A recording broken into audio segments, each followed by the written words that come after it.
Hello friends, आज हम बात करने वाले हैं इंडियन कॉन्स्टिट्यूशन के कुछ इंटरेस्टिंग फैक्ट्स और इंटरेस्टिंग पॉइंट्स के बारे में। अगर चैनल पर नए हो तो सब्सक्राइब कर लेना।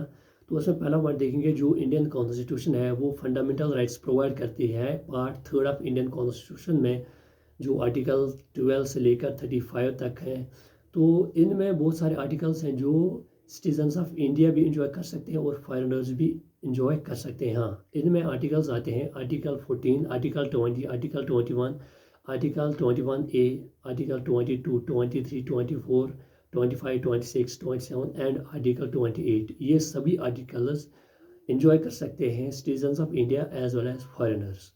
तो ये रहा पहला पॉइंट। और उसके बाद हम दूसरा पॉइंट देखेंगे, जो प्राइम मिनिस्टर होता है वो 2 हाउसेज ऑफ पार्लियामेंट का मेंबर होना चाहिए, फिर वो इलेक्ट हो सकता है प्राइम मिनिस्टर। लेकिन क्या आपको पता है, हमने बहुत सारे प्राइम मिनिस्टर देखे हैं जो इलेक्ट हुए हैं लोअर हाउस से, यानी हाउस ऑफ पीपल्स, लोकसभा से इलेक्ट हुए हैं। लेकिन क्या आपको पता है 3 ऐसे प्राइम मिनिस्टर जो राज्यसभा के मेंबर थे और फिर वो इलेक्ट हुए एज प्राइम मिनिस्टर। उसमें पहली आती है इंदिरा गांधी जो 1966 में इलेक्ट हुई थी। उसके बाद देवगौड़ा जो 1996 में इलेक्ट हुआ था। और उसके बाद मनमोहन सिंह जो 2004 में इलेक्ट हुआ था।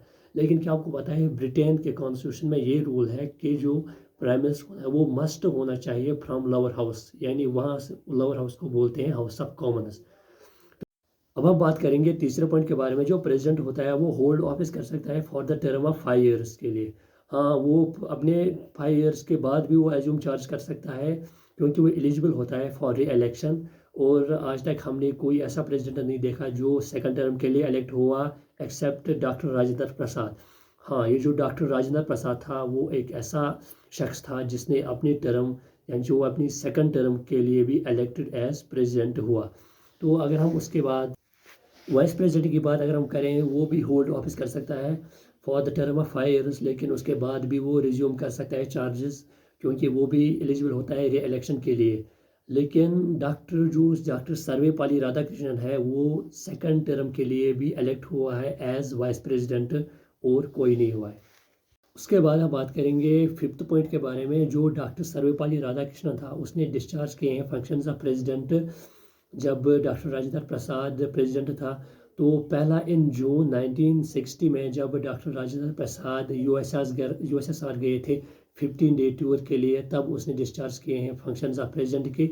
और दोबारा इन जुलाई 1961 में जब डॉक्टर राजेंद्र प्रसाद बहुत बीमार थे, तब डॉक्टर सर्वपल्ली राधाकृष्णन ने डिस्चार्ज किए थे फंक्शंस ऑफ प्रेसिडेंट। तो अगर चैनल पर नए हो तो सब्सक्राइब कर लेना। Thanks for watching.